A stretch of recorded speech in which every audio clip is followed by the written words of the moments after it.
for those who don't know, we're going to a 12th century abbey in Rolduc. The abbey was created on the basis of a dream that somebody had. So it's very dreamy. It's still an abbey today, but it's also a conference center. So we're going to be doing that. We start our conferences with an opening. It's going to sort of be a little opening ceremony where everybody posts a dream, and we all join together in the opening ceremony, and then we'll have a keynote. And our keynote, we have 4 great keynotes. The first keynote is talking about animal dreams, or non-human dreams, you call it. And then we have open reception. And then the days go on like that. We run 6 different tracks for 6 different types of topics. We have a research track, and we have a track for psi and these sorts of lucid dreaming. We have a track for clinical things. We also have an ethnicity track, cultural tracks, a huge artist track, as well as we have the big art exhibit with dream art. It's just incredible art. And the whole idea is that the art has to come from a dream, So they're just amazing, incredible art.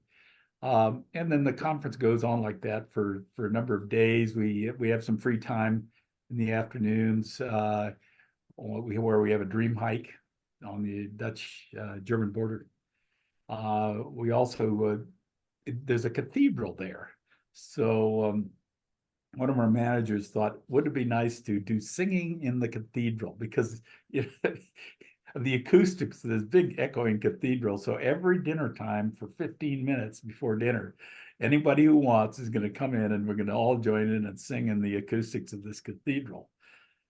And then the whole thing ends up closing with the dream ball. We started with a costume parade where everybody has whoever wants to, it's not mandatory, dresses up like a dream character, and they tell their dream for 1 minute. And there's usually a judging that goes with that. So the people who have certain characteristics or certain dream types that they've adequately portrayed, we'll usually get a prize. And then we have the dream ball afterwards with a band called Yes. It's not the original Yes, but Yes with a Z. So it's a fascinating conference. I'm looking forward to actually sleeping the night in the hotel with all the other dreamers around. And I'm curious about like shared dreaming or like communal dreaming. Oh, yeah. I'd love for everyone to do their dream diaries while at the conference, and then all submit them as we leave and have them analyzed and see who's jumped into each other's dreams or who's done something similar. Oh, that would be great. Well, we do. The thing I left out is we do a dream telepathy contest too. I think it's on the second night, where the idea is we have a sender, a person who's going to send, and we give the instructions out in the evening. So when people go to bed, they'll have it clear in their mind. And if they wake up during the night or in the morning, the idea is to try to draw an image you saw that might be something that the sender sent at night. And the sender will usually act out you look at and act out some sort of image. And we give prizes for that and things of that sort. So that's pretty cool.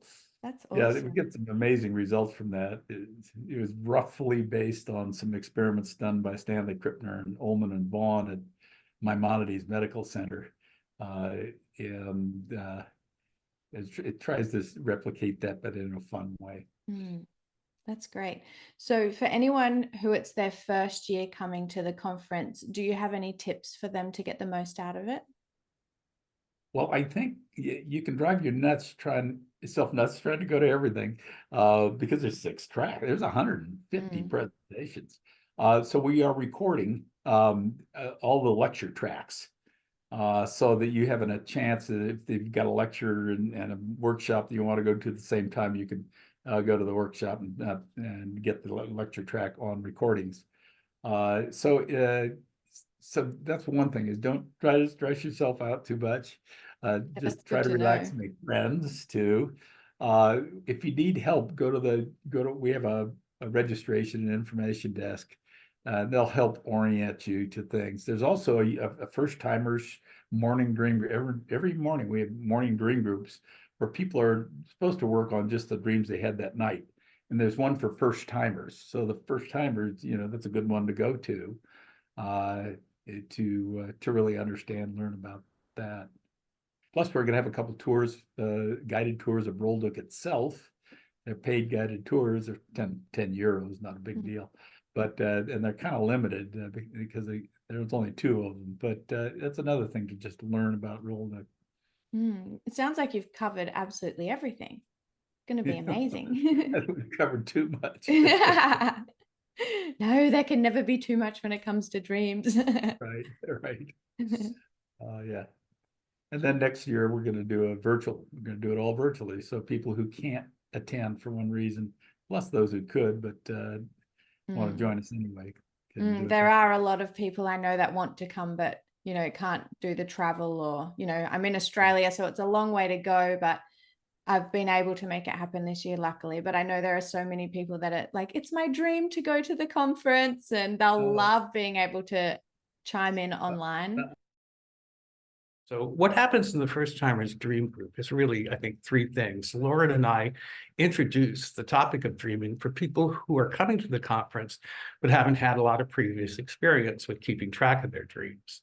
We also help people, find methods for catching dreams and for writing them and for thinking them over if you haven't done that before. But secondly, we get a certain number of psychologists and very experienced dream group people who are just coming to IASD for the first time. So we introduce the organization in these morning dream groups, and we try to hook them up with the people who can be of the most use to them. And third, the morning dream group is a place where first timers can, in addition to finding out more about resources, can give us some feedback on the conference as it's ongoing. We will give that feedback to the conference committee while the conference is going on, and then we'll also write up a report at the end of the sessions. So that's really kind of enough to do for 4 mornings. The word that I'm getting from the people who have attended the First Timers Dream Group is that they really enjoy the dream sharing.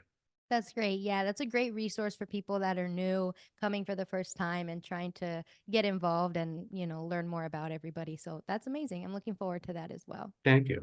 Yeah. Last year was my first year at the IASD conference, and it was life-changing. So I'm sure all of the first timers will feel just as welcome. Yeah, I think it's a great thing to be in a dream group in the morning. It doesn't have to be the First Timers Dream Group. There are dream groups that are focused on making art, on storytelling, on poetry, and on different methods of dream sharing. So you're not obliged to come to the First Timers Dream Group if this is your first time. However, you do get an opportunity in that First Timers Dream Group that I'd say you don't get elsewhere. Yeah, that's wonderful.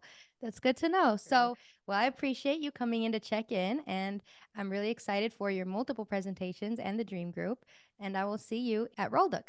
Thank you. It's very nice to meet you. Yeah, you as well.